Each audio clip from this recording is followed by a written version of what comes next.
Tu aimes le risque, c'est bien. Non, mais parce que j'ai confiance en mon produit et que tu peux y aller, Oui. même après la date. Je compte un peu sur leurs conseils là-dessus, mais ouais.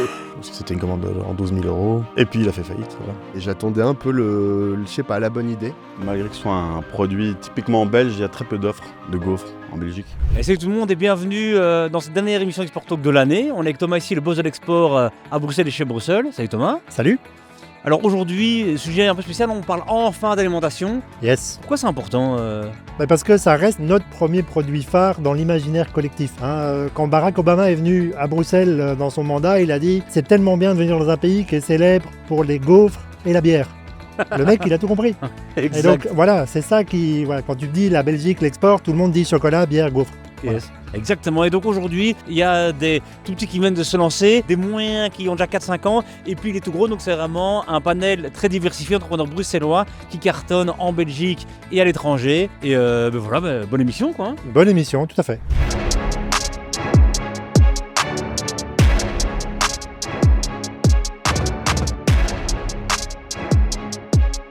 Bienvenue, alors dites-moi vous êtes un brasseur assez récent, indépendant, il y a plein de brasseurs en Belgique, pourquoi vous êtes dit qu'il fallait se lancer ? Alors, au départ, c'est parce que j'avais 2 magasins bio à Bruxelles et qu'en bière bio, il n'y avait pas grand-chose. Et donc, je me suis dit, pourquoi pas la faire moi-même. Et j'ai contacté des gens qui brassaient déjà dans sa cave en amateur. Et donc, on a commencé à faire la bière ensemble avec un troisième qui nous a rejoint, qui a fait tout le côté communication, tout ce qui fait image. Qui bossait dans la com vidéo pour des marques belges déjà. Et il faut savoir qu'on était on est 3 potes des secondaires. On était ensemble à l'école. Trop bien, et ça veut dire quoi quand tu dis il faisait de la bière dans sa cave ? Dis-nous un peu, c'est quoi une cave où on fait de la bière ? Ça ressemble à quoi ? Tu vois, parce que dans ma cave, il n'y a pas de bière. Racontez un peu, quoi. Voilà, brassage amateur, quoi, en petite quantité, 30 litres, des petites casseroles, des petits fermenteurs, et voilà, quoi, Okay, pour les amis. Parfois, on nous raconte des histoires que ça commence dans une baignoire ou quoi. Ça, c'est trop ça ou non ? Parfois, il y a des choses comme ça. Moi, je crois qu'il vaut mieux pas dans une baignoire, quand même. Mais c'est possible, je pense, dans une baignoire. Ouais. Ok. Et donc là, tu le faisais, voilà, pour toi, pour ta famille, pour toi apprendre, c'était quoi ? Ouais, pour m'amuser, pour les potes. Ok. Et donc voilà. un jour, il t'a dit viens dans ma cave. T'as réfléchi ? Non, il m'a fait goûter la bière d'abord. Ok. Je me suis dit, ouais, c'est pas mal. Puis on a toujours bien aimé boire des bières, on va pas se mentir. Et il m'a fait découvrir C'est une période où il y avait plein de nouvelles bières qui arrivaient, plein de nouvelles choses. Et donc il a fait goûter plein de bières et on s'est dit, faisons-la, quoi. Voilà, il n'y avait pas encore grand-chose en bio, en bière plus moderne, moins sur le style traditionnel belge qui est quand même fort alcoolisé, fort sucré, beaucoup de sucre résiduel, un peu lourd. Donc rien de plus léger en alcool avec plus d'amertume, plus de houblon aromatique, et voilà. Et la bière sans alcool, c'est venu tout de suite ou c'est après dans la gamme la réflexion C'est dans un second temps, oui. On s'est dit, ouais, pourquoi pas essayer de faire une autre boisson que les sodas, que des jus de fruits. On voulait faire quelque chose d'autre. On s'est dit, pourquoi pas essayer de faire une vraie bière, mais sans l'alcool, quoi. Donc on a travaillé 2 ans quand même pour faire cette recette, Ok. pour essayer de faire vraiment un truc qui a un vrai plaisir de bière, mais sans l'alcool. Yes. Moi, en tout cas, de tous mes copains, vous êtes connus via la trottinette. Enfin, je veux dire, c'est devenu aujourd'hui vraiment le produit. Ah ouais, drink de ceux qui font la trottinette. Qui dans la salle a déjà bu une bière sans alcool ? Levez la main. Ok, pas mal. Le marché il évolue pour ce genre de produit, non ? Est-ce qu'il y a 5 ans, tu vois, ça se vendait déjà ou c'est vraiment un truc qui est en train de mûrir Ça grossit, hein. C'est clair qu'il y a la part du sans-alcool augmente. Quand nous on l'a lancé, on était un peu dans les premiers à faire ça. Mais non, le marché évoluait pas mal. Trop bien. Et avant de parler d'export, en Belgique, comment tu fais quand... il y a la cave, tu goûtes, c'est pas mal, vous avez vous associés, mais tu vois, comment tu passes à... C'est quoi la première production ? C'est 100, 500, 1000, tu vois Le quoi de production ? La production, comment tu vois, quand tu commences, quand tu te lances, quoi ? On a fait d'abord un petit brassin Ouais. dans une petite brasserie dans le Hainaut, je crois. Oui, on a utilisé leur installation pour faire 400 litres, je pense. Ok. 400 litres, ça fait... fois 3. 1200 bières. Ok, 1200 bières, ok. C'est Ça, c'est ça. petit, quoi. Ah Oui. Ok. Ouais, ah oui, ça, c'est vraiment... Ok. Une bière, c'est pas cher, hein, donc il faut en faire Il beaucoup. faut en vendre beaucoup pour que ce soit rentable. Donc, Exact. Et quand tu as ce premier stock de 1200, où tu vas sonner à n'importe quel magasin, tu vas chez les copains, c'est quoi le premier move Moi, à l'époque, j'avais 2 magasins, donc je me suis dit, je vais les vendre moi-même déjà. Et j'ai des amis là-dedans, donc on se disait, je me suis dit que j'ai juste premier cercle, quoi, essayer de trouver des... Et raconte, le premier jour où tu t'as mis au magasin, tu t'as mis au meilleur endroit de ton magasin, tu étais stressé, tu vois, tu as regardé tous les clients, comment ils regardaient, tu les offrais avec 2 chocolats achetés, tu vois comment... Ah, je me souviens pas, mais j'ai dû les mettre évidemment en une bonne position, dans les bien frigos, Ouais. voilà, fatalement. Mais c'est clair qu'au début, c'est chouette de voir quelqu'un qui l'achète et qui ne connaît pas et puis qui revient en racheter, surtout. c'est Ouais. ça surtout. Et quand est-ce que vous avez senti qu'il se passait quelque chose, tu vois, que il n'y avait pas que vos copains, pas que votre famille qui disait ok, c'est intéressant, c'est bon, tu vois. On a commencé, au début c'était un side project pour nous trois. Et voilà, petit à petit, ça a pris de l'ampleur. Et à partir du moment où on a pu en vivre tous les trois, là on s'est dit, ok, il y a un step qui est passé. Yes.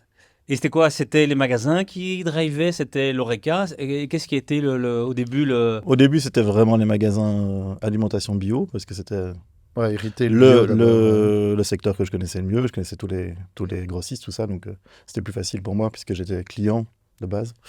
Et donc, on s'est développé là-dedans. Et puis maintenant, on élargit, quoi.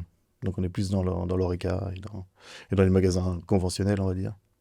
Et quand il a fallu... depuis quand vous exportez? Depuis toujours? Depuis... Depuis, En fait, on a notre grossiste belge qui a fusionné avec un Hollandais. Donc déjà, on est très vite passé dans le marché hollandais. Et puis en France, ça a été encore assez vite aussi. je dirais après 2 ans, 3 ans peut-être. Ouais, au bout de 2 ans. Ok. On a vite voulu aller vers d'autres marchés, quoi. Yes. Et là, on se dit, tu vois, naïvement, oui, tout le monde attend les bières belges, donc ça se vend tout seul, ou non, évidemment, tout le monde n'attend pas les bières belges, il y a plein d'offres, et donc, comment ça se passe pour... Disons qu'en France, il y a quand même encore le côté bière belge, c'est bière de qualité. Donc, c'est une porte d'entrée aussi relativement facile pour nous. Tu as des marchés beaucoup plus compliqués, genre l'Allemagne, où ils aiment que de leur bière. Leur style de bière. Ouais. Mais Pourtant, rien de fou quand même. C'est... Voilà. Ok, donc l'Allemagne, moins facile. La France, ok, il y avait... la France, il y a vraiment le attrait. côté plus naturel pour eux. Ok. Et c'était quel secteur, tu vois? C'était aussi les magasins bio? C'était aussi dans On le a bio. commencé Quand c'est comme ça vraiment, aussi, ouais. Après, on a un grossiste qui est dans le nord de la France qui joue le jeu des consignes. Et alors là, on rentre dans l'Oreca aussi plus facilement. Et aussi dans tout le réseau VRAC Zéro Déchet, vu qu'ils jouent le jeu des consignes et que là-dessus, on n'a aucun concurrent en France, vu qu'ils ont abandonné la consigne. Ok. Donc voilà. Et quoi, donc, le grossiste, c'est aussi votre commercial, c'est ça? C'est lui qui va le faire ou vous devez-vous aller, tu vois, tous les mois, faire des dégustations, montrer vos produits Le grossiste a des commerciaux sur la route qui nous aident vraiment bien. Après, on a un deuxième qui, lui, vraiment moins, où on doit, nous, aller pousser, quoi. Après, on fait beaucoup de salons aussi, on rencontre les clients, on rencontre tous les dirigeants de magasins, on les pousse pour qu'ils prennent nos produits. Yes. Et donc, plus on a de distribution, plus c'est facile. Après, au début, on n'avait personne qui nous distribuait, donc c'était très compliqué. Oui. Je me disais, j'aime bien vos bières, mais je ne peux pas les acheter.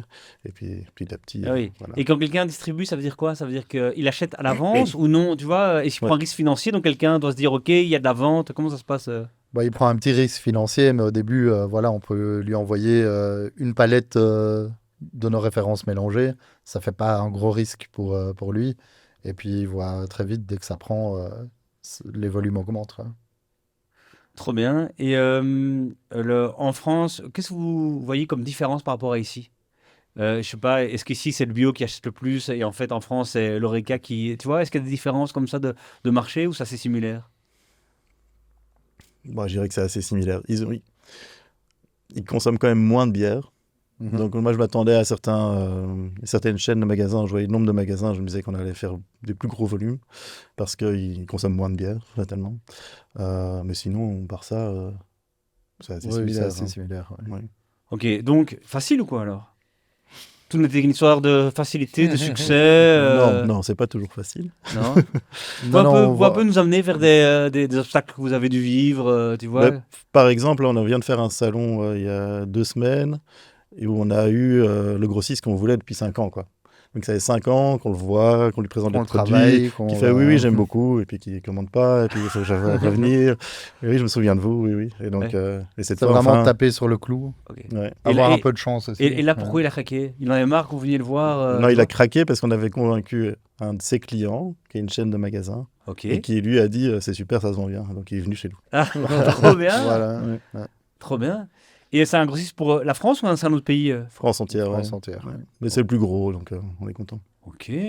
On change de division, quoi. Voilà. Trop bien. Et quand tu as ça, ok, tu as ce grossiste-là qui te commande, tu dois directement augmenter tes volumes chez toi ou non, tu sais encore comment ça se passe? Il faut vous aussi vous faire un pari, de dire je dois suivre la production, je dois être prêt s'il demande, tu vois? On doit un peu anticiper, ouais, mais Voilà, a priori, là, on est quand même sur une croissance assez régulière depuis les 3-4 dernières années. Donc, on sait se dire, voilà, on sait plus ou moins évaluer ce qu'on va devoir augmenter comme volume. Ok. Et tu vois, maintenant, il y a plein, évidemment, les réseaux sociaux jouent un grand rôle. Est-ce que pour vous, c'est quelque chose? Est-ce que en fait, l'alcool sur les réseaux sociaux, c'est très compliqué? Ou est-ce que vous aussi, vous avez une stratégie TikTok qui va arriver dans 2 ans pour que les gens, tu vois, comme ton restaurant qui disait au grossiste, c'est trop bien, bah, disent, mais on veut cette bière, et tu vois, est-ce qu'il y a des enjeux comme ça ou c'est par le B2B que vous... ça, c'est plutôt le troisième qui n'est pas là qui pourra en parler. C'est lui qui gère les réseaux. Mais je pense qu'on pourrait accentuer cette partie-là. Mais on a quand même des nouveaux clients qui nous disent, ah voilà, je vous ai vu sur Insta ou et j'aimerais commander vos bières, par qui vous êtes distribué, tout ça. Donc on a quand même du retour de business des réseaux sociaux, quoi. Ouais, Ok. ça c'est sûr. Et vous disiez donc les salons c'est hyper important parce qu'il y a les grossistes, mais il y a aussi toutes les autres marques, c'est aussi rencontrer le secteur, voir comment ça se passe. Ouais, mais c'est vrai que ça, on s'est fait la réflexion. Je sais pas, si on reprend l'exemple de la France, l'année passée, on s'est un peu fait pote avec des gens qui faisaient du vin en France. On leur a présenté des acheteurs à nous, belges. Ils sont rentrés chez eux. Mais du coup, là, ils ont vraiment envie de nous renvoyer l'ascenseur et ils nous présentent tous leurs clients à eux. Ils nous échangent des conseils parce qu'ils sont plus gros. Et donc, voilà, c'est vraiment, faut pas hésiter à discuter, à partager des bons plans, partager des contacts, présenter à des clients. Et ça peut prendre du temps, quoi. 5 ans, votre gros, voilà, le sous-contrat, Exactement. donc il faut revenir. Et ça, c'était une remarque générale, je pense, quand on a préparé l'émission, c'est qu'en effet, les gens ont besoin de voir aussi pour la sécurité, de se dire, ils sont solides, c'est ça? Ouais, c'est ça. Dire, C'est si vrai. vous revenez, c'est que vous existez encore et que donc, vous n'allez pas Ouais, exactement. faire faillite dans les 2 mois, quoi. Ouais, c'est ça. Parce qu'en parlant de faillite, oui, je suis au ranking des intros et des suites. Raconte-nous un peu l'histoire que vous avez eue avec... vous avez eu quelqu'un qui commandait, qui a pris des grandes quantités, puis ça s'est pas passé comme prévu. On peut aussi partager ça pour savoir comment il faut se prémunir de... Ouais, c'est vrai que là, on n'avait pas été très prudent. C'est un client qui commandait quand même régulièrement depuis 2-3 ans. Bon, il payait toujours très tard. Il fallait toujours être derrière lui. Ouais. Il y avait déjà un petit warning, il y avait déjà un petit... Ouais, il y avait un petit truc, voilà. Mais il payait. Mais il payait au final, il donc finissait par bon, payer. ça restait Il 5 finissait heures. par payer. On t'envoyait toi, quoi. Non, non. Et donc sa dernière commande, c'est il faut faire une grosse promo. Donc envoie-moi, parce que c'était une commande de genre 12 000 euros. Et puis il a fait faillite, voilà. Et donc ça, c'est fini. Bah, oui. C'est fini, Tu ouais. peux rien y faire. Ouais. Est-ce que vous avez des choses où parfois je vois des marques qui retrouvent leurs produits dans des trucs à 1 euro, quoi, tu vois, parce qu'il y a des faillites, des gens rachètent des stocks, tu vois. On n'a pas eu ça. Non, on n'a pas eu ça. Pas non. encore. Pas encore. Pas encore. Ouais. Ok, trop bien. Ce serait quoi votre... on va finir là-dessus. D'abord, vous êtes là en France bien implanté. C'est quoi l'autre pays qui vous fait rêver? Est-ce qu'il y en a un autre? Est-ce que vous dites, putain, ce pays-là, que c'est l'Allemagne, le jour ils comprendront là, ou est-ce que... Là, on vise l'Italie, mais on a envie d'être dans le pays du Nord aussi. On a fait un salon en Suède, mais c'est très compliqué pour l'alcool. Ouais. Donc on se dit peut-être y retourner avec juste les sans-alcool. Ouais. J'étais en Finlande pour un salon de start-up et il y avait, tu buvais de la bière, mais ça goûtait le soda, quoi. C'était très, très perturbant. Tu peux par exemple boire un coca, mais à 4 degrés ou je sais pas c'est quoi le... Ok. Ça pouvait très, très vite mal se terminer. Ok, donc les pays du Nord, ok. Quelqu'un qui se lance, c'est quoi votre conseil? C'est quelqu'un dans la salle qui dit mais moi aussi je vais me lancer dans quelque chose. Vous avez votre expérience, vous êtes encore au début de l'aventure évidemment, hein, mais voilà. Est-ce que Je sais pas. Ouais, bien s'entourer. Parler au conseiller de Hub pour Allez l'export. là Ça fait plaisir. Après, c'est vrai que ça nous a Côté-là. bien aidé, hein, justement, pour participer à des salons et choses comme ça. Au départ, une société, on n'a pas beaucoup d'argent et ça nous permet d'être présent à Biofac en Allemagne, par exemple, qui est le plus gros salon bio européen. Des choses où on n'aurait pas pu être présent. Et grâce à ça, même si on n'est pas en Allemagne, on est dans d'autres pays grâce à Biofac. Grâce à... Oui, c'est ça. Trop bien. Nickel. Voilà. Évidemment, on vous souhaite le meilleur, évidemment.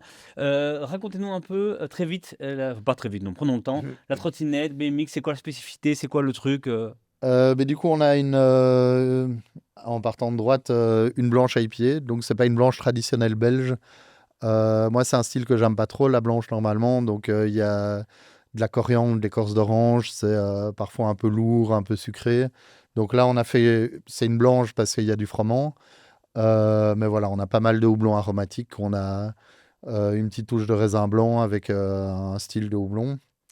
Puis on a une grosse IPA à 7%, qui est un peu plus, voilà, la base maltais est un peu plus costaude, plus caramel.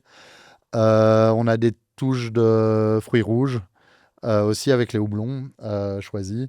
On a plus d'amertume, mais du coup on a balancé avec un peu plus de rondeur, voilà. Et puis on a notre sans-alcool. Et là, voilà, on a essayé de compenser le manque de corps, pas par du sucre, mais par plus de houblon, plus d'amertume, des goûts un peu plus tranchés. Et multiplier le nombre de céréales, enfin de variétés de céréales pour avoir un goût un peu plus costaud. Voilà. En fait, j'ai quand même une dernière question. Ça est vraiment très appétissant, on a envie Mhm. de les boire. Mais tu vois, il y a une espèce de légende de dire que le coca est différent, tu vois, au Maroc, en France qu'en Belgique. Est-ce que vos recettes sont adaptées selon les pays? C'est une réflexion On ou- n'est pas assez Oula, grand, je pas du pense. tout. Non, non. Après, par exemple, pour la blanche, on a une blanche à 3,8. Et on a vu que dans les pays scandinaves, il fallait être en dessous de 3,5. Donc on hésitait. Donc là, on y réfléchit et on se dit, Ok. bah, on n'est pas loin du tout. Donc peut-être descendons à 3,5 pour pouvoir l'exporter plus Vraiment. facilement. Yes. Donc ça, voilà. Ok, il y a quand même une petite raison comme ça. On y pense. Ouais. Trop bien. Mais merci beaucoup, on peut les applaudir évidemment. Merci.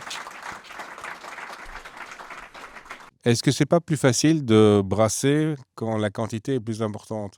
Dans le sens qu'avec 30 litres, enfin moi j'ai brassé aussi dans ma cave, mais quand on monte les volumes, bon là évidemment c'est plus complexe et des choses comme ça, mais je veux dire les recettes ne sont pas plus faciles à exécuter. Ben déjà, c'est plus facile dans le sens où ça prend le même temps de faire 30 litres que de faire 8000 litres. Et effectivement, au niveau des paliers de température, c'est quand même beaucoup plus simple d'être précis sur des gros volumes que sur des petits volumes, par exemple. Oui. J'ai deux petites questions concernant la bière sans alcool. Est-ce que c'est de la bière désalcoolisée ou brassée d'office sans alcool? Puis la deuxième chose, on sait qu'il y a toujours un degré de tolérance. Quel est le pourcentage d'alcool qui reste? Ok, donc, ouais. ouais, comme tu veux. Donc on a 0,4% d'alcool. Donc on a une petite fermentation. Elle n'est pas désalcoolisée. C'est ça. Donc c'est peut-être genre. On utilise une levure qui travaille pas bien, en fait. Et on contraint la température aussi pour que la fermentation s'emballe pas trop. Évidemment, on utilise peu de malt. Et donc, c'est pour ça qu'on compense avec des houblons. Mais effectivement, on a droit à 0,5 pour l'appeler sans alcool. Donc, nous, dans notre cas, elle n'est pas désalcoolisée. Merci pour la présentation. Moi, c'est pas spécialement sur la bière même, mais plus sur le business, on va dire. Parce qu'en Belgique, bon, on a l'impression parfois qu'il y a une bière ou deux qui sort toutes les semaines ou tous les jours. Et donc, ce que je voudrais savoir, c'est l'accueil que font ceux qui étaient là avant vous, peut-être que vous avez dépassé, ou enfin voilà, comment ça se passe au niveau de la corporation des gens qui font la bière, quoi. Est-ce qu'il y a vraiment de l'entente? Est-ce qu'il y a plutôt une concurrence féroce? Enfin voilà, comment ça se passe? Moi, l'impression que j'ai, en tout cas dans le milieu de la bière artisanale, donc nous, on est sur un volume de 6000 hectos par an, je pense. Et en fait, on est très petit par rapport aux géants, InBev, même Nordgat ou autres. Donc en fait, j'ai l'impression que entre microbrasseurs, on est plutôt assez soudés et on est plutôt tous les petits, on va dire, en concurrence avec les plus gros. Dans le sens où je pense que le craft est en train de grignoter des petites parts de marché des très gros groupes. J'ai plus les chiffres en tête, mais je pense que en Belgique, on doit être à 8% de craft. Si on prend par exemple les États-Unis, ils sont à 15-16% de craft. Donc, je dis les chiffres, je suis plus sûr à 100%. Mais On donc, a de en la tout marge cas, on a encore. encore une grosse marge de progression par rapport à. Voilà. Et j'ai eu la très mauvaise idée de prendre un restaurant à Anderlecht, un restaurant qui était, parce que j'habite là-bas, je voulais dynamiser le quartier, ne le faites jamais, horrible. Et c'était, comme souvent en Belgique, c'était un restaurant lié à un brasseur, un gros brasseur, pas top 3, mais top 4, top 5, quoi. Et donc on pourrait dire, ok, un tout gros brasseur, aucune inquiétude, tu vois, on peut bien mettre une trottinette au bar ou quoi. Eh ben, dans le RECA, vous le savez évidemment mieux que moi, les brasseurs lient les contrats, donc vous pouvez pas mettre ce que vous voulez comme boisson. Donc il faut négocier chaque truc. Et nous, par exemple, c'était interdit de mettre la trottinette, par exemple, même si on disait, mais quand on a Anderlecht, ils sont Anderlecht, enfin, tu vois, il y a un truc tout. Non, trop bonne image auprès des jeunes et on veut pas que ça le dévie de nos bières. Et donc, même s'ils sont gros quand il s'agit de contrôler les flux et les trucs, il y a quand même du protectionnisme et ils imposent voilà, des règles. Donc, voilà, c'est, nos clients, il y a quand même pas toujours super, quoi, je dirais. Voilà. Non, ça, c'est le frein de l'Horeca en Belgique. Hein. Beaucoup Ouais. de bars appartiennent à des brasseurs et donc, Même les donc, bâtiments. donc on a du mal à rentrer dans certains. Yes, Mais exactement. heureusement, il y a de plus en plus de bars, cafés, restaurants qui s'ouvrent et qui veulent justement ne plus être liés Évidemment. sous contrat. Voilà. Et pouvoir proposer. Exactement. En parlant de gros, si un des grands brasseurs belges venait chez vous pour vous racheter, ce serait une possibilité d'exit pour vous ou pas? Bon, c'est pas l'objectif actuel, mais on écouterait. Tout le monde a un prix. Toute valeur a un prix quand même. C'est bien. Bah, écoutez, merci beaucoup, on applaudit. Bienvenue évidemment dans cette émission. Merci. Alors toi, c'est incroyable parce que tu es encore au tout début du voyage Ouais. de l'entrepreneuriat. Est-ce que tu peux d'abord nous pitcher évidemment ce que tu fais? Ouais, bah, je fais du bœuf séché. Du coup, c'est un snack qui est très populaire aux US, en Afrique du Sud, etc., dans d'autres continents. Mais en Europe, pas tant que ça. C'est un marché qui grandit beaucoup. Et moi, j'ai décidé de faire une version belge avec des produits naturels. Et voilà, je fais ça en direct dans notre atelier de production là-bas. J'ai 9 goûts en tout aujourd'hui. C'est déjà pas mal. Mais voilà, vous pourrez écouter plus tard. Incroyable. Et donc toi, tu t'es lancé dans un produit de niche, Ouais. une niche qui va grandir. Bah, c'est l'espoir, ouais. Ouais, ça, c'est l'espoir. Et raconte un peu parce que t'es pas né fils d'agriculteur. T'es pas Non. fan Ah de oui. bœuf à la base. Je veux dire, tu faisais quoi comme métier avant? Avant, j'étais chef de projet en IT, donc rien à voir. Mais j'ai toujours eu un peu cette envie d'entreprendre quand même. Ok. Et j'attendais un peu je sais pas, la bonne idée. Ouais. Et c'est celle qui est restée le plus longtemps avec moi en fait. C'est un jour, j'ai trouvé du bœuf séché au Deli Traiteur, j'en ai mangé, mais c'est la marque dont on parlait tantôt. Yes. Et je trouvais que c'était pas ouf. Et je trouvais le produit en soi intéressant. C'est maigre, c'est super protéiné. Donc moi, je rentrais du sport, je cherchais un truc à grignoter. Et du coup, j'ai goûté ça. Et pas mauvais, mais je me dis, tiens, c'est dommage, c'est de la viande du Brésil, c'est plein d'additifs. Et c'est pour ça que j'en ai fait la première fois dans ma cuisine, juste pour moi. Et puis, c'est parti de là, j'ai continué à en faire dans ma cuisine pendant 6 mois. Jusqu'au moment où en parallèle, je faisais un peu des recherches de marché et tout. Et à un moment, je me suis dit, bah, tu sais quoi, en fait, j'aime bien en faire. Je crois qu'il y a une vraie opportunité de marché et je me lance. Voilà. C'est quand même magnifique l'entrepreneuriat. Vous voyez, vous rentrez chez vous, vous goûtez un truc, vous dites c'est dégueulasse. Qu'est-ce qu'on fait d'habitude? Ok, on jette une autre marque, tu vois. Et puis parfois, il y a un fou Mais c'était pas dégueulasse. qui se dit, c'est vrai, d'accord. Pas dégueulasse. Il y a un fou qui se dit, je peux faire mieux. T'es dans l'IT, donc rien à voir. Ouais. Tu commences à en faire comme un fou dans ta cuisine tout le temps. Puis tu dis, ok, il y a un marché, c'est parti. Et puis j'allais dire un jour, t'es ici, ça c'est peut-être un peu trop pour moi, Oui, mais oui, il y a un jour, voilà, ça existe, ça se vend et tout. On peut déjà applaudir ça, tu vois, cette démarche-là. C'est gentil. De C'est se gentil. dire, tu vois, on y va, on passe le truc et tout. Ouais. Ok, donc tu es dans ta cuisine, t'en fais pendant 6 mois. Seul ou tu vis avec quelqu'un? Je vis avec ma copine. Ok, qu'est-ce qu'elle disait de ça? Arrête? Non, pas du tout. Non, Ok. elle me soutenait. Non, elle voyait parce que moi, à l'époque, j'avais un travail assez cossu. Donc, chef de projet en IT, dans le public en Belgique, c'est Ouf. en freelance, mais Ouf. c'est plutôt calme quand même, Ouais. quoi. Donc, je faisais des 9 to 6, tranquille. Et elle est dans un bureau d'avocat, elle travaille beaucoup des longues heures. Et donc, moi, je m'ennuyais un peu le soir. Et là, elle me voyait faire des trucs, elle était contente, quoi. En fait, ouais. Il s'occupe. C'est Ouais, vrai. un peu. Non, elle aimait bien, puis elle aimait bien goûter. Puis même mes potes, ils aimaient bien goûter aussi. Et c'est chouette, en fait, cette phase-là. C'est une des plus chouettes phases du projet, je trouve. Après, c'est après que les emmerdes commencent. Exact. Ouais.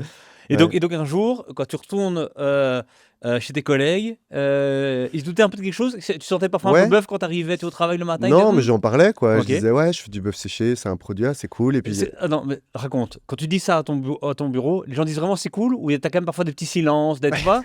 mais le produit en lui-même est pas bien connu. Et puis, tu vois, ça peut faire beauf ou ça peut faire un peu très américain. En fait, c'est une image très industrielle américaine et tout. Alors, c'est pas forcément le cas, en fait. C'est un truc qui existe bien avant que les Américains l'industrialisent.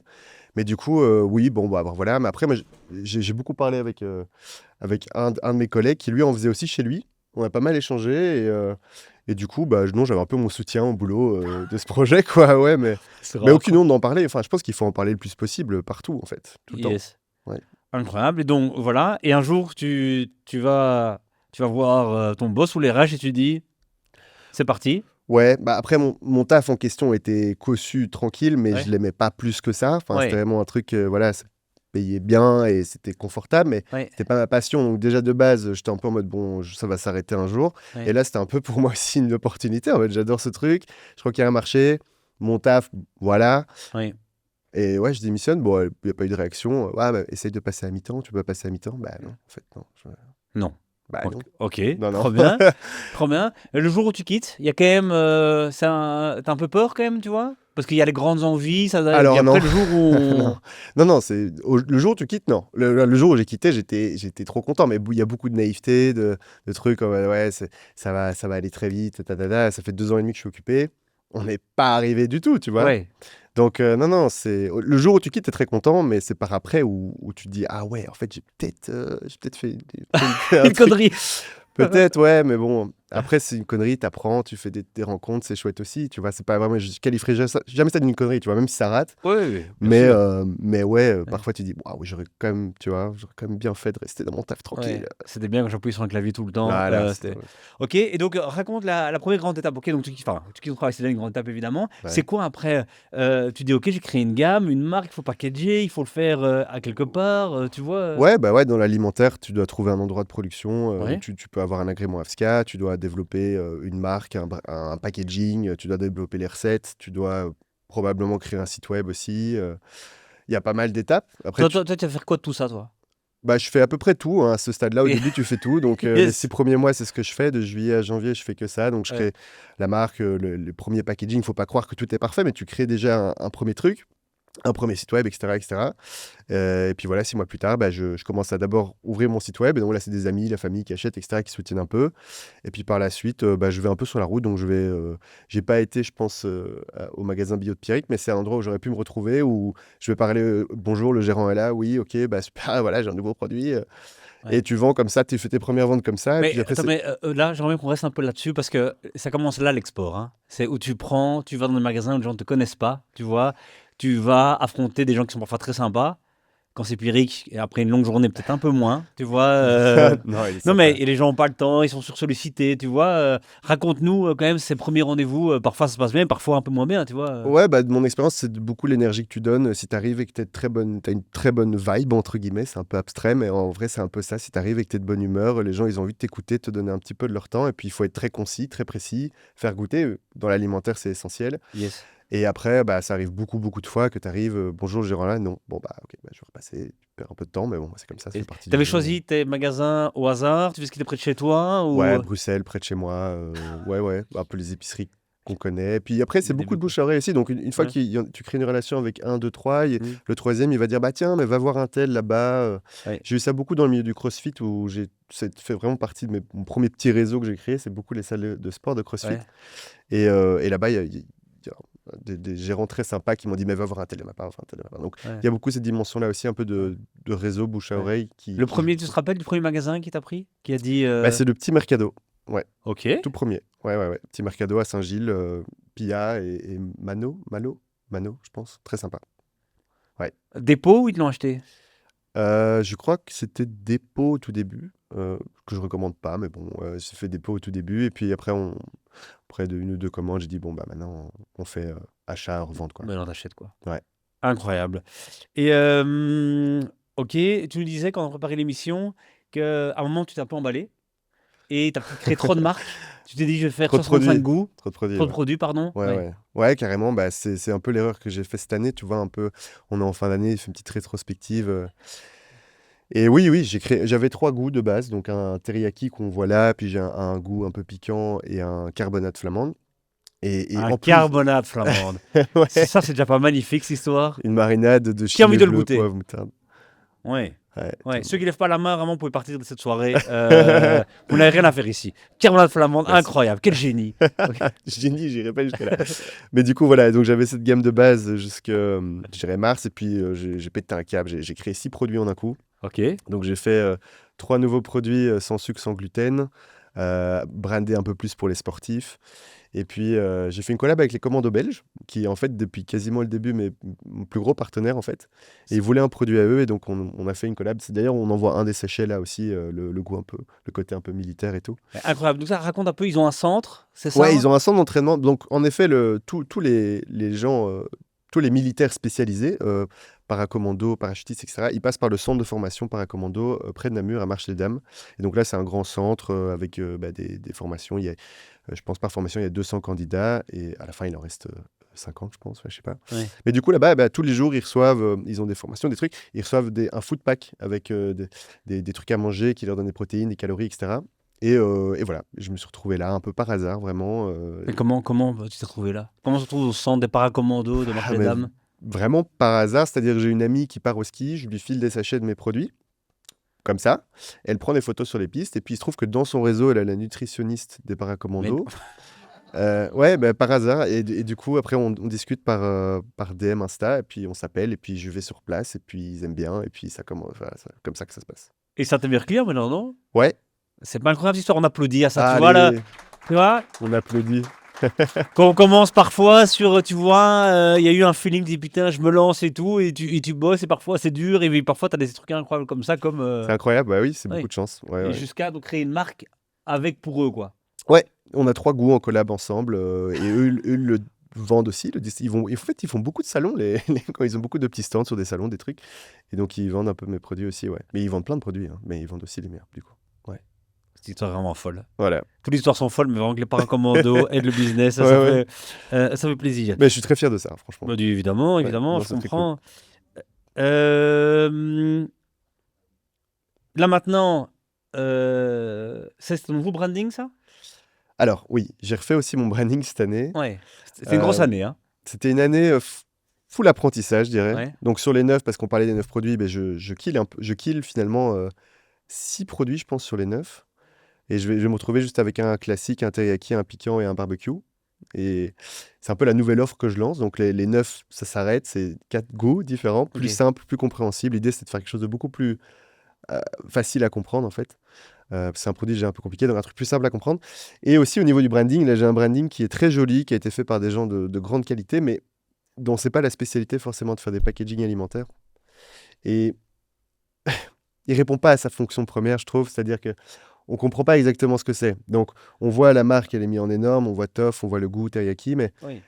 est-ce que tu comprends vraiment que c'est de la viande séchée en le regardant comme ça? Ah, j'allais dire, moi, c'est un sachet de protéines ou un truc comme ça passe. Tu sais pas ce que c'est, quoi, en effet. Mais oui, voilà. Et on a l'habitude, en tout cas, je dis peut-être une connerie, mais j'ai l'impression que quand je le vois au States ou dans les stations d'essence, je le vois un peu, non? Il y a parfois une fenêtre, ouais, en oui, effet. c'est ça. Mais en tout cas, c'est clair ce que c'est. Exactement. Donc, il est mis beef jerky ou Ouais. moi, je vais mettre dried beef en grand sur le nouvel emballage parce que du coup, je travaille sur un nouvel emballage qui Ok. est finalisé. Et donc, avec la nouvelle offre de 4 produits plus simples, il y a aussi un nouvel emballage plus clair. Ouais. Donc, c'est un peu tout ce travail-là. Je suis dans une grosse transition en réalité là maintenant, Ouais. à l'heure où on se parle. Mais voilà, c'est un peu ça aussi, je pense, l'entrepreneuriat. Le premier emballage que j'avais était différent de ça aussi, puis c'est par étapes. Ouais. Et ouais. Incroyable. C'est trop bien. Donc maintenant, en effet, t'exportes d'abord dans ta cuisine et puis dans les magasins autour. Là, tu nous as dit en préparant l'émission que tu venais d'acquérir des actionnaires. Ouais. Pour Ouais. accélérer un peu la croissance. Ouais, complètement, pour avoir une vraie stratégie go-to-market, donc avoir de la communication et une stratégie de distribution. et avoir les moyens de l'exécuter, surtout. Yes. Donc ça, c'est très très cool et c'est probablement le plus bel accomplissement de l'année, c'est d'avoir attiré le bon partenaire et qu'il me fasse confiance, qu'il fasse confiance au projet, qu'il ait la même vision de marché que moi et qu'on puisse avancer ensemble. Donc ça, c'est vraiment Ouais, ça s'est clôturé il y a un mois, quoi, tu vois, c'est très récent. Frais. Ouais, mais du coup, ça me permet de faire ce gros projet de transition, de transformation, où ça demande des moyens de Ouais. changer l'emballage, faire un peu des produits. Ouais. Voilà. Trop bien. Et après la Belgique, on sait qu'il y a encore beaucoup à conquérir, évidemment. Ouais. Mais quand même, avant ça, c'est pas une idée folle de lancer en Belgique, quand même? Est-ce que parfois tu te dis, je suis un peu taré, quand même? Bah, c'est vrai que j'ai l'impression que c'est plus complexe que par exemple, si tu es français et que tu lances en France, tu as une langue à gérer, tu vois, tu as une communication à gérer et tout ça. Ouais. Je trouve le côté bilingue est pas forcément facile à aborder parce que toi, tu dis, est-ce que je communique en anglais? Parce que tout le monde comprend, mais en même temps, pas tout le monde du tout. Est-ce que je Ouais. communique en français? Parce que du coup, ok, les Flamands ne comprennent pas trop, mais j'ai la Wallonie-Bruxelles plus la France potentiellement après.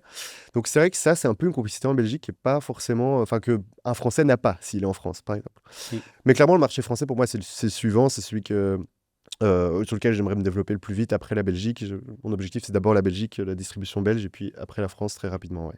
Trop bien. Et comme Dream Drink, tu penses passer par un grossiste ou tu as une autre stratégie Bah, honnêtement, je compte un peu sur leurs conseils là-dessus, mais moi j'ai l'impression que tu es un petit peu obligé, en effet, que ces relations avec les distributeurs, elles se font sur les salons, et puis que ça facilite, ça accélère quand même beaucoup les choses, quoi. Il n'y a pas la possibilité pour moi d'aller livrer en direct toute la France entière. Donc, évidemment.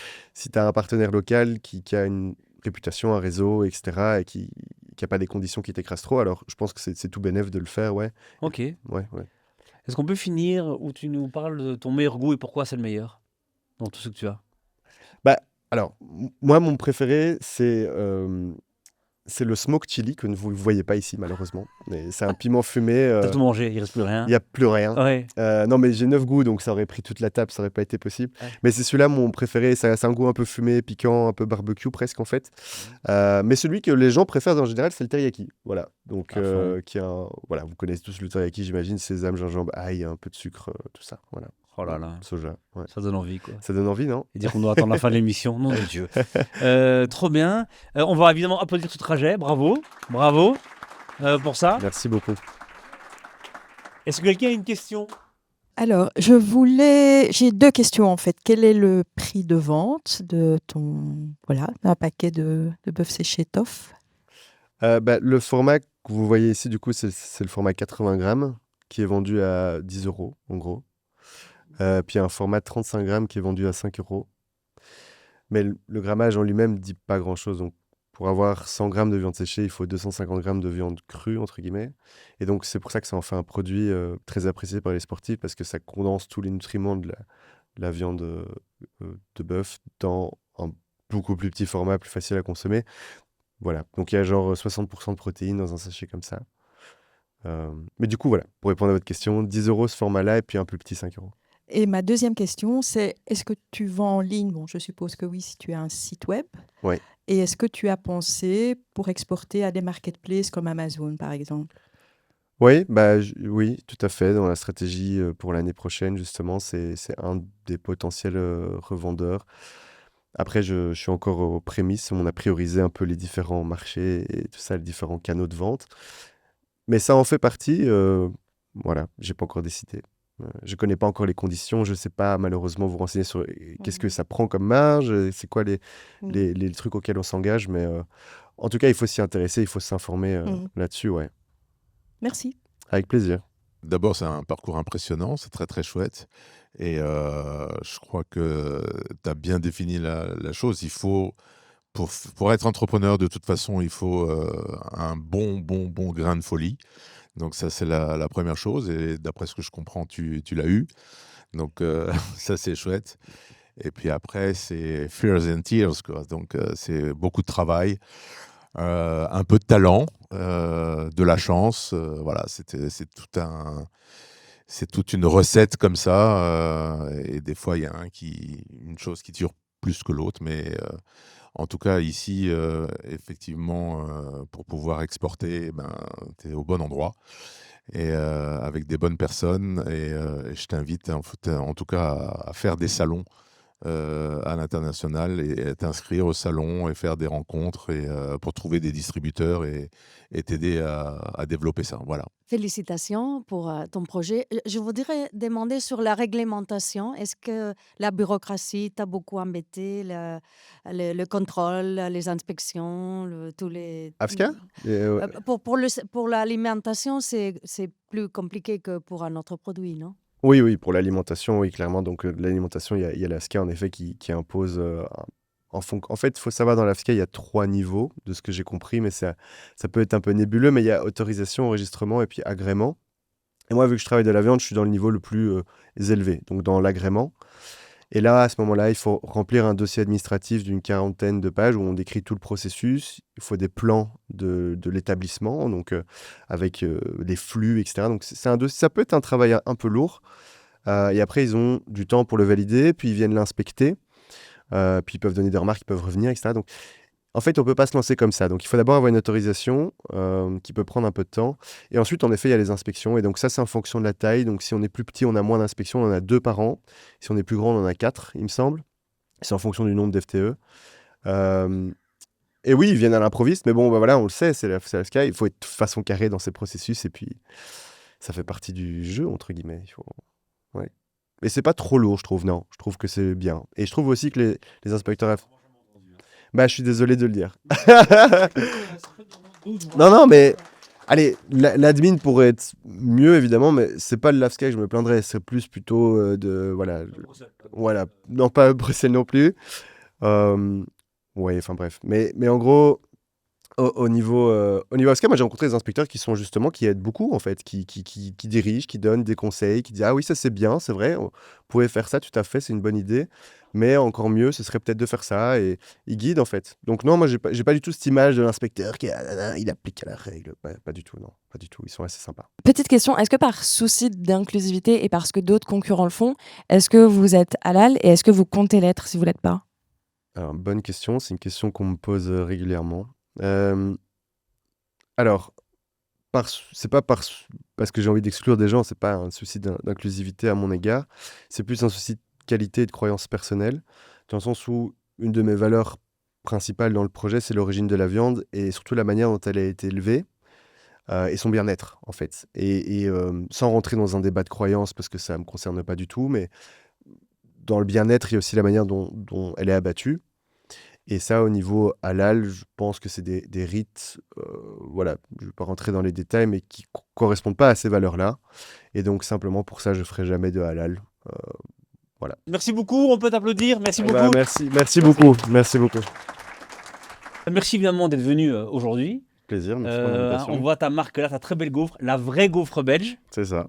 Pourquoi c'est la vraie gaufre belge? Parce que c'est moi qui l'ai fait. Très très bon. Non, parce que c'est de 1, c'est notre slogan, de 2, on fait ça depuis longtemps, et de 3, malgré que ce soit un produit typiquement belge, il y a très peu d'offres de gaufres en Belgique. Ah oui? Quand tu rentres dans un supermarché, tu regardes le nombre de fabricants différents qui sont présents dans les rayons, tu vas en trouver très peu, à l'inverse de bière, de chocolat, de bonbons, de chips. Tu vas généralement trouver la marque la plus connue en Belgique qui sera Lotus, je ne sais pas pour la citer, c'est une super marque. Et puis tu vas avoir les marques distributeurs et ça va se limiter à ça. Pour moi, naïf que je suis, je pensais que vraiment toutes les gaufres en rayon, c'était que des gaufres belges. Non, elles sont toutes belges, mais il y a très peu de diversité dans les offres et dans le nombre de fabricants qui les produisent. Donc finalement, c'est un paradoxe d'être en Belgique et d'avoir le moins de marques de gaufres sur le marché que dans certains autres pays. Ok. Voilà. Et donc, toi, t'es pas quelqu'un qui démarre dans la gaufre? Pas tout à fait, non. C'est une histoire familiale. Ouais. Est-ce que tu peux nous dire quelques mots sur la société, quand elle a été créée et aujourd'hui, combien tu vends de gaufres par an pour qu'on capte un peu le... Donc historiquement, c'est ma grand-mère qui a récupéré cette activité. Elle faisait ça en personne physique, on vendait des gaufres chaudes dans les écoles sur Bruxelles, etc.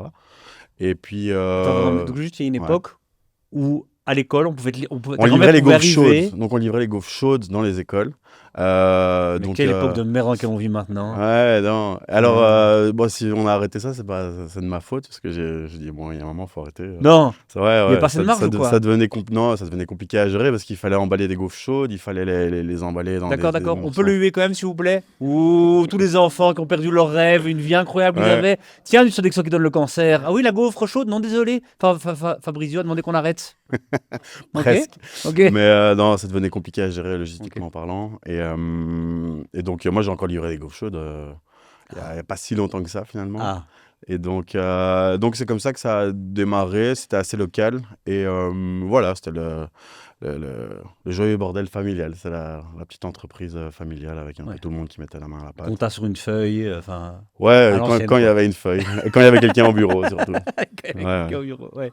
Donc voilà, c'est comme ça qu'on a démarré. Et puis petit à petit, on s'est un petit peu organisé. J'ai essayé de mettre un petit peu d'ordre, un peu de logique dans la manière dont on travaillait. Et puis on s'est un petit peu orienté aussi tout doucement sur l'export, raison pour laquelle je suis là aujourd'hui. Et finalement, pour arriver aujourd'hui avec les 5 dernières années où il y a eu une belle croissance, enfin même un peu plus que les 5 dernières années du coup. Et pour arriver l'année passée, on a dû fabriquer autour de 30 millions de gaufres. Voilà, allez, oui. Ouais. 30 millions de gaufres, aucune pour les écoles, mais 30 millions de gaufres quand même. On vend toujours des gaufres dans les écoles.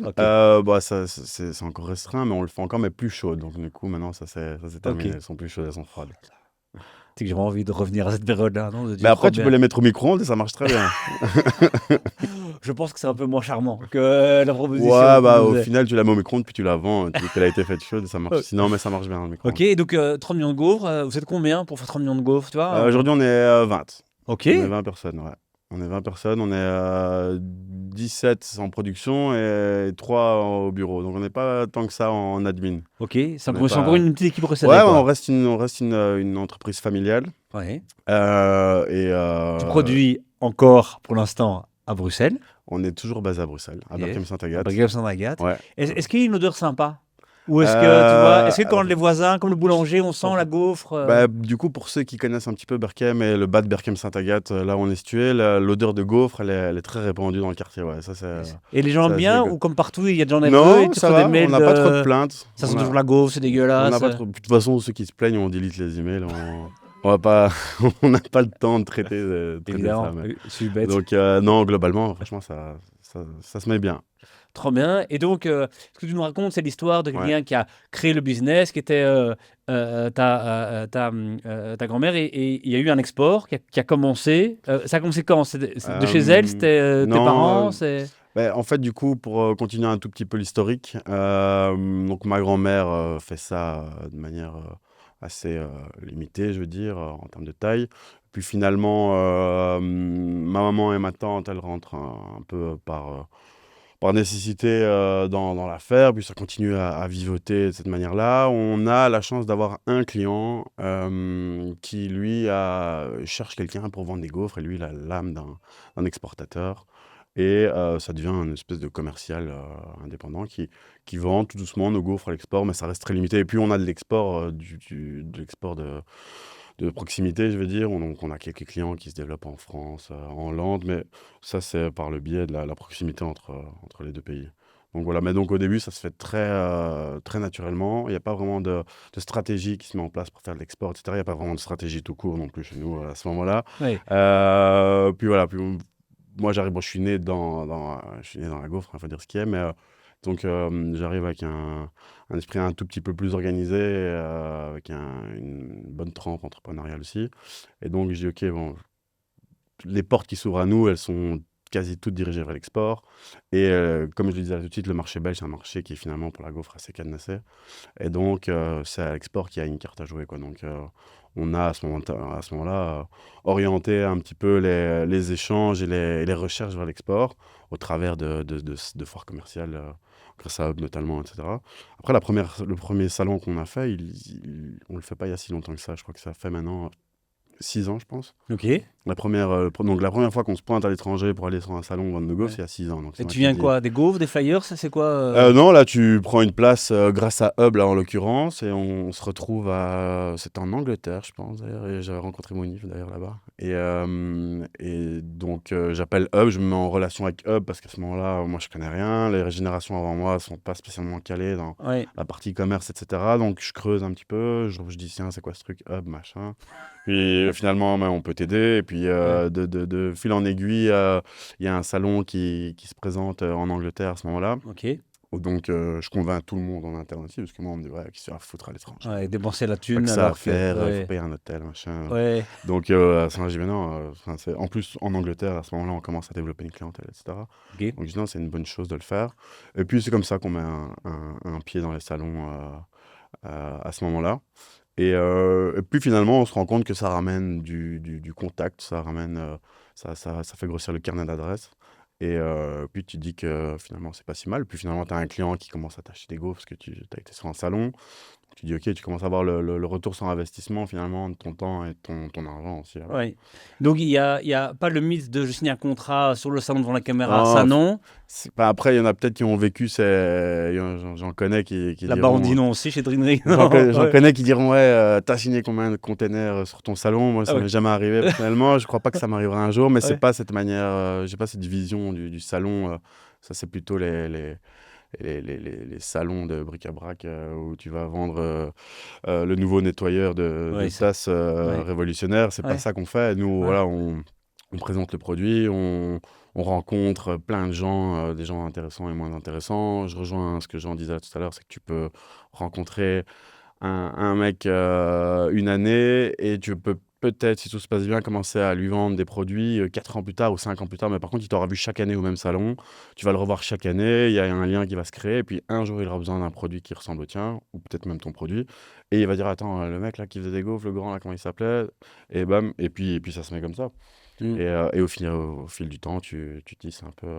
Et tu t'amènes aussi ton image à l'international en faisant des salons, simplement. Oui. Et quand ça part à l'export, c'est quel type de client?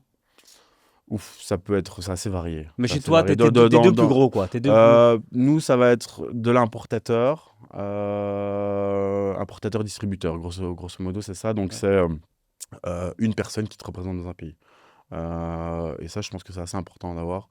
C'est que, à partir du moment où, moi, mon job, c'est fabricant de gaufres.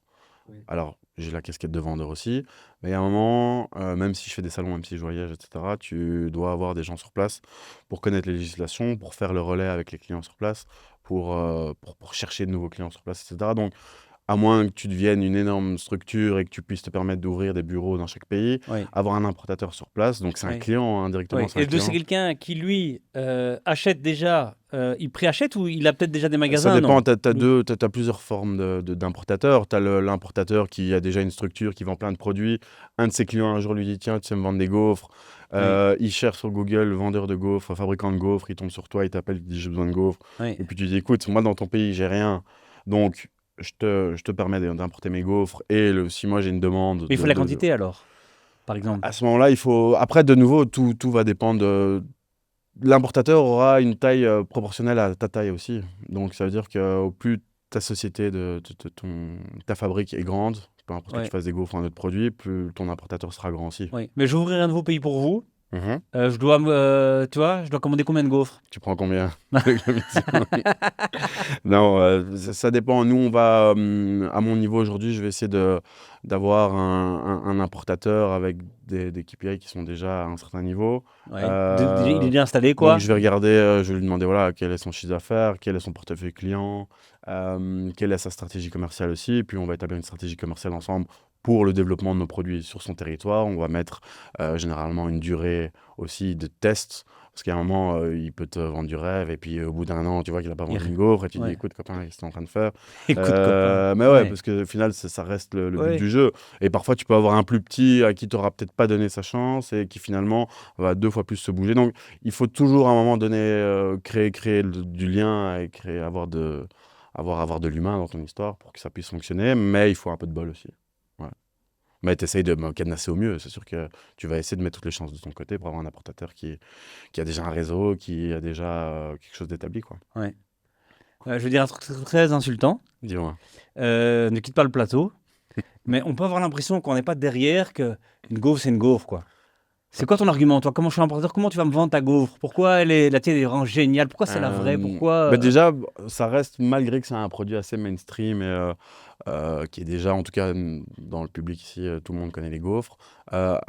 À l'import, tu vas te retrouver déjà face à des gens qui sont pas aussi coutumiers de la gaufre que nous. Ils vont être plus coutumiers du bœuf séché que de la gaufre dans certains pays. Donc la gaufre, ils vont dire, voilà, qu'est-ce que c'est, machin. Le gaufre, bon, il y a déjà un premier problème quand tu vends des gaufres, c'est que le terme gaufre, d'un point de vue mondial, ça veut dire plein de choses. Nous, on fabrique des gaufres de Liège exclusivement, donc c'est important de le préciser quand même. Et dans le monde, tu vas aux États-Unis ou dans n'importe quel pays, tu vas dire waffle. Tu as 1000 types de waffles différents. Donc, déjà, tu te retrouves en concurrence avec des produits qui ne sont pas les mêmes que toi. Donc, nous, on va arriver avec une gaufre de Liège, qui est un produit avec sa spécificité, avec les perles de sucre, c'est un produit qui est consommable directement. Tu ne dois pas mettre du topping dessus, comme des gaufres de Bruxelles ou comme d'autres styles de gaufres. Tu peux le manger, tu peux le mettre dans une machine de vending, tu peux le prendre à la caisse, ce qui finalement est pas le cas de toutes les gaufres qui sont vendues. Donc déjà, ça, c'est un argument de vente. Et puis, c'est un produit qui va surprendre dans le monde de la gaufre. C'est un produit, la gaufre de Liège, qui va surprendre. Donc ça, c'est les plus gros arguments, je pense, c'est le produit en lui-même. Okay. Et puis, nous, de notre côté, on a une taille encore très humaine. Et on va amener un service aussi à nos clients. Et finalement, il y a beaucoup moins de fabricants de gaufres que de fabricants de bière et que de fabricants de bœuf séché dans le monde. Les fabricants de gaufres de Liège, on est très peu. Okay. Donc finalement, un importateur ou un acheteur va potentiellement étudier le marché avant de t'acheter des gaufres à toi, et il va juger aussi un petit peu sur ta personnalité au-delà du produit, parce que les produits c'est sûr qu'ils sont très bons, mais quand tu es je sais pas moi, quand tu es un client de Lituanie et que tu dis tiens, on va commencer à acheter des gaufres, que tu achètes des gaufres chez A ou chez B, tu vas pas émettre énormément de critères de choix sur le goût, quoi, tu vois. C'est quoi le plus grand, ton premier pays hors Belgique qui achète de la gaufre? Notre premier pays en Belgique. Ouais, hors Belgique. Hors Belgique, ça reste l'Angleterre. Ok. Ouais. Donc c'est là où on a fait nos débuts à l'export, et ça reste l'Angleterre qui reste notre premier pays d'export. Et tu as des pays surprises où tu dis jamais ils vont commander, tu vois, des gaufres, et on en a eu quelques-uns. On a eu là depuis quelques temps, on a démarré le Mexique, c'est moins surprise, mais ça fait quand même c'est sympa. On a fait quelques exports en Nouvelle-Zélande aussi. Ok. Ouais, parce on est bien implanté en Australie. Et qu'est-ce qu'on a fait un peu de sympa? On a envoyé un conteneur en Guadeloupe récemment. Ça aussi, t'as envie de te mettre dans le conteneur. T'es parti avec, on est d'accord. Désolé, je dois aller vérifier des trucs sur place. Il faut aller faire un contrôle sur place. Non, voilà, t'as ça. Puis voilà, enfin, en termes de pays exotiques, ouais, je crois que là, je t'ai donné le... Ouais, c'est pas mal. Hein, ouais, c'est pas mal déjà. T'es la nouvelle génération. Oui. T'es la relève de la gaufre. Ouais. T'es celui qui a sauvé la boîte et qui l'amène dans des cieux incroyables. Mais un jour pourtant, t'as eu une idée. Elle n'était pas géniale. T'as lancé un nouveau produit. Je l'ai pas lancé. J'aimerais qu'on finisse là-dessus. Parle-nous un peu de cette expérience, s'il te plaît. Non, mais du coup, ça reste, c'est en lien avec l'export en plus, c'est chouette. Mais on a une clientèle en Hollande, et il y a un de nos clients un jour qui nous a, c'est la mode du CBD en Hollande, et du coup, on faisait tout et n'importe quoi au CBD. Il y a déjà beaucoup de gens dans la salle qui font ah oui, oulala, ça va déraper ce soir. Et du coup, on a un client bien implanté en Hollande qui a un beau réseau de distribution qui m'a dit ouais, si on fait une gaufre au CBD, ça va cartonner. Et donc, il y avait déjà des canaux de distribution pour ces produits-là, etc. Est-ce que, juste avant que tu nous dises, est-ce que cette idée-là, tu l'as fait après de ton côté, ou tu as été voir les générations du dessus et tu as dit les gars, j'ai une idée? Non, à ce moment-là, il y a déjà la génération du dessus qui me disait fais ce qu'il faut, on te demande pas notre permission. Donc, il te l'aurait pas donné, quoi. Il te l'aurait pas donné. Mais c'est une époque aussi où je faisais un peu tout et n'importe quoi en développement. Tu pouvais passer et me dire je veux une gaufre au bœuf séché, je t'aurais dit on va te faire une gaufre au bœuf séché. Là, j'ai un peu revu mes largesses en développement. Mais donc ça, cette gaufre-là, on l'a fait, on l'a vendu. On a fait quelques ventes, puis les ventes n'étaient pas ouf. Et puis voilà, ça commence à être un peu borderline aussi en termes d'image et compagnie. Donc À un moment, je dis, OK, le jeu, on vend pas la chandelle. Et donc, c'était sympa. Après, voilà, on avait mis du colorant pour que ce soit vert aussi. Donc, fallait que ce soit bien, que ça représente bien le produit. Yes. Et donc voilà. Mais c'était pas ouf en goût, c'était pas terrible non plus, je vous le cache pas. Ouais, c'était pas la meilleure gaufre que j'ai goûtée. C'était pas génial. Non. Et donc,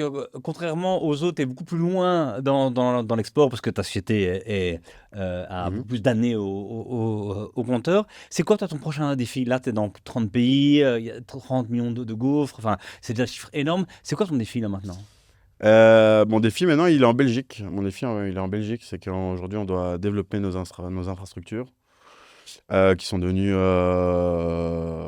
un peu limites. Et donc, mon prochain défi, là, c'est de déménager cette usine et de l'amener à un niveau supérieur. Dans la gaufre de Liège, on va peut-être un peu sortir de la gaufre de Liège également. Ok. Raconte. Non, là, il n'y a rien à raconter. Si, je pense qu'on a tous envie de savoir. Hein, on est bien d'accord. Non, mais voilà, après, mon métier de base, finalement, c'est d'être boulanger, de faire des gaufres. Et donc, à partir du moment où tu as ces notions-là, tu as des notions pour fabriquer d'autres produits. Et donc, tu dis, OK, si je vends ce produit-là à un tel, peut-être que si je fabriquais ce produit-là, je pourrais le vendre à un tel aussi. Et puis tu as des gens qui disent, si tu fais ce produit-là, je serais intéressé de te l'acheter. Mais c'est quel produit encore quand tu as dit, j'ai pas... on hésite encore, on hésite. Non, mais voilà. Tu reviendras en parler on ici. reviendra en reparler. Mais donc, le prochain projet, là, c'est vraiment de déménager l'usine. Voilà, donc là, c'est un projet de taille assez importante. Vous êtes depuis combien de temps à Berchem? Pas longtemps, ça fait... on est arrivé en 2012. Ok. On s'est installé là en 2012, donc c'était... à l'époque, quand on s'est installé là, c'était l'Eldorado. On se dit, ouf, jamais on va déménager d'ici. Et là, ça fait quelques années où j'ai tiré la sonnette d'alarme et j'ai commencé à mettre le projet de développement au devant des nécessités. Et donc voilà, là c'est le prochain. Ouais, là c'est le gros projet. Donc il est en Belgique, mais après ça va nous permettre d'améliorer nos capacités à l'export aussi. Hein. Ça va de pair. Et puis là, pour l'instant, la gaufre, ça se développe encore. C'est un produit qui a le cachet belge, ça marche bien à l'export. Yes. Tu fais ça depuis plusieurs générations, tu en fais 30 millions. Est-ce que tu en manges encore? Ou est-ce que même le meilleur produit, tu vois c'est les cordonniers les plus mal chaussés là. Tu sais, j'ai pas une gaufre à la maison. Donc, non, tu vas chez moi et tu trouves pas une gaufre. Donc, après, j'en mange, mais plutôt quand il faut goûter ou quand je mange une gaufre, je vais toujours prendre une gaufre où la date est vraiment à la limite de la limite, juste pour voir. Tu vois, non, parce que c'est trop simple. Du coup, je me fais toujours des challenges quand je goûte une gaufre. Je me dis, OK, autant prendre une gaufre qui est limite dépassée de date, juste pour voir si elle est encore bonne, si je suis encore fier de la vendre avec ça. Tu aimes le risque, c'est bien. Non, parce que j'ai confiance en mes produits et que tu peux y aller, même après la date. Et tu peux en manger ailleurs? Tu peux sur quelqu'un te donne une gaufre dans un restaurant et tu goûtes et tu fais une tête hyper bizarre.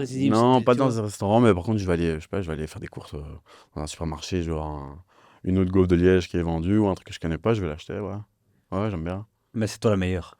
Ouais, ça c'est sûr. C'est pas une question. C'est ça qu'on... Vous avez plein de gaufres là-bas pour goûter, j'en ai ramené. Yes, il a ramené plein de gaufres. On peut t'applaudir, évidemment. Merci beaucoup.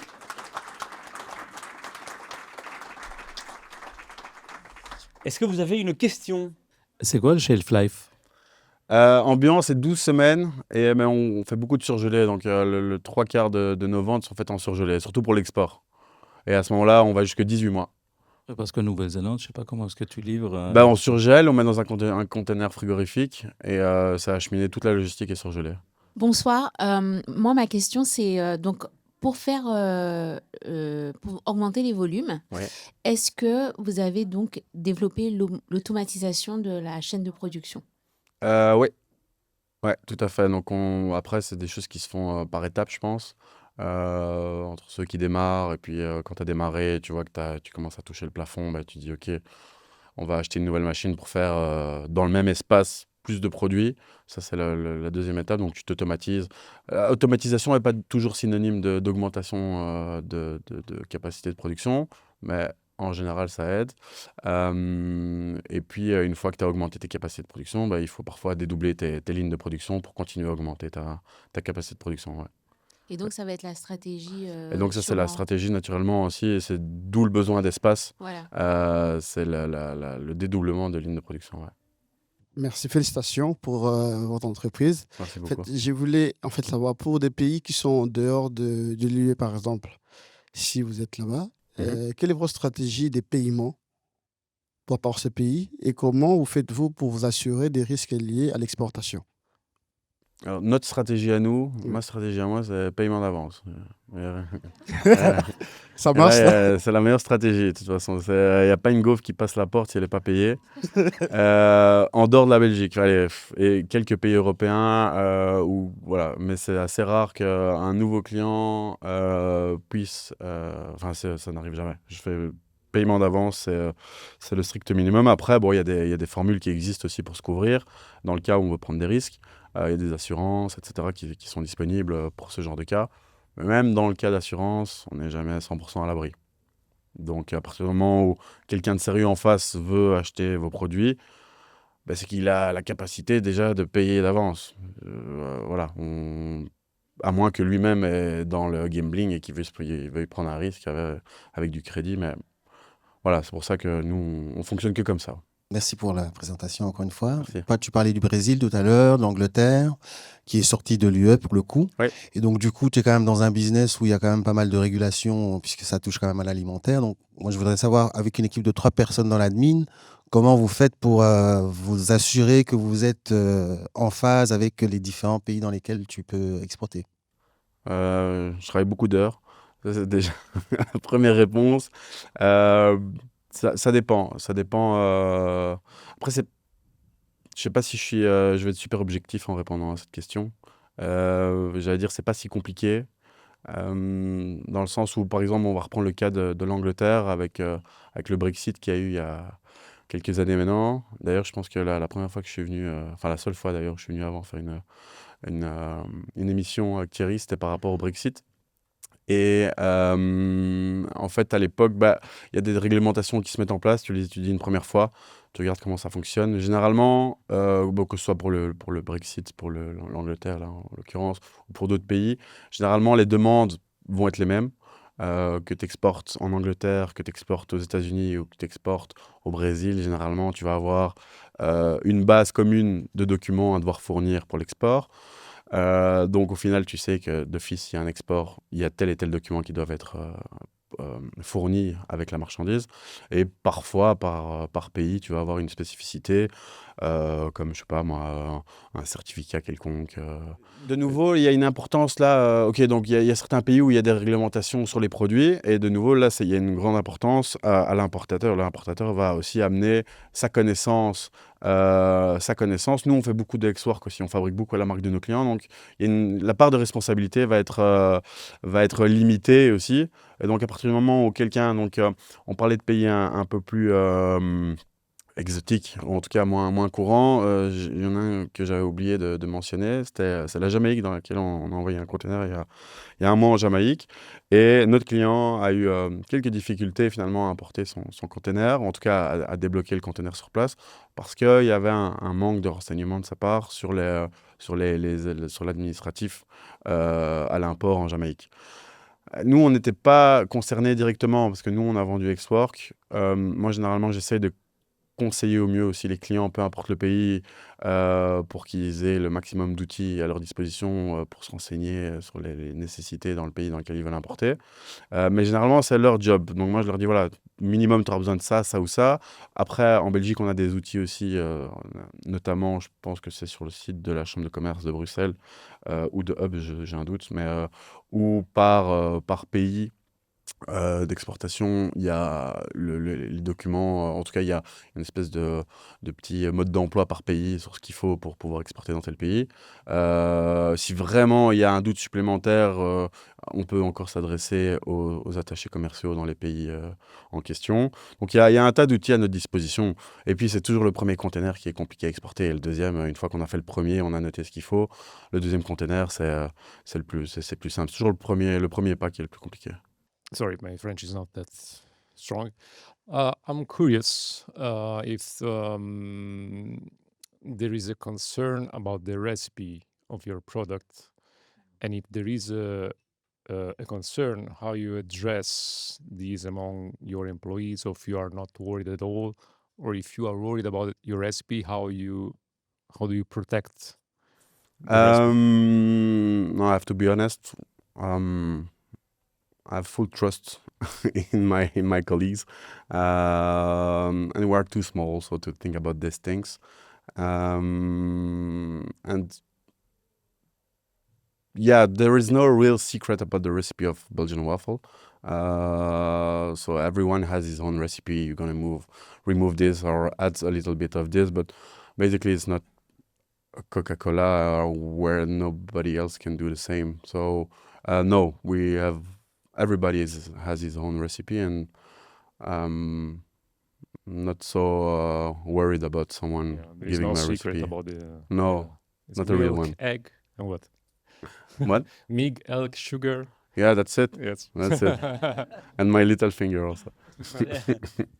On a interviewé récemment le fondateur de Jimber, Ouais. qui nous apprenait ce que je ne savais pas, c'est que dans l'alimentation, on ne peut pas protéger une recette.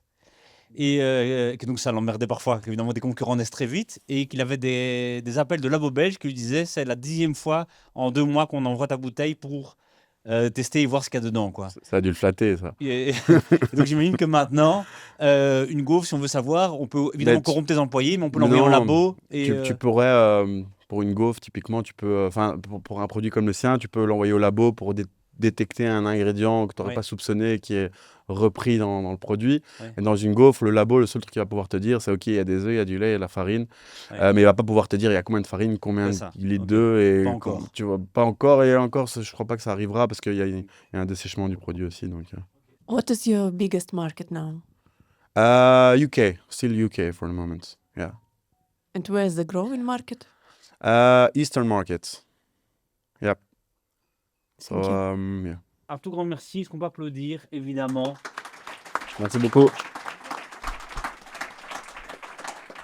Et alors, moi, j'ai pas pu parce que voilà, on a un partenaire qui est Bruxelles, le monde entier nous regarde. Mais si vous voulez lui lancer sur des sujets tabous, il adore. Mais je ne peux pas le faire devant la caméra, donc allez-y après les questions qui fâchent. Pourquoi quitter Bruxelles, tout ça vraiment. Il va dérouler un truc, ça va être très bien. Moi, je suis parti. Merci à tous les entrepreneurs qui sont là. Merci évidemment à Bruxelles qui nous invite tous, qui nous reçoit ce soir. Maintenant, networker entre vous, posez des questions aux gens que vous avez vus sur scène, posez des questions entre vous. Évidemment, il y a plein d'entrepreneurs ici dans la salle. Il y a un super buffet qui nous attend là à droite. Il y a un bar, il y a les drinks qui sont là, il y a des gaufres, il y a Top Jerky qui est là un peu partout. N'hésitez pas à goûter, faites des feedbacks et surtout demain, achetez aux entrepreneurs que vous avez vus aujourd'hui. C'est comme ça qu'on est petit à petit et c'est comme ça que ça marche. Merci beaucoup, bonne soirée, au revoir. Merci. Merci beaucoup d'avoir regardé cette émission. Thomas, tu peux nous dire en 2026, c'est quoi le plan pour Hub? 2026, 80 actions à l'étranger. Donc on aura des salons, on aura le CIAL, on aura PLMA, on aura Food Speciality aux Pays-Bas, un petit salon sympa. On aura des missions économiques, on sera en Turquie, en Arabie Saoudite, aux États-Unis, au Japon, en Chine. Donc voilà, venez avec nous, Hub.Brussels, agenda. On est prêt.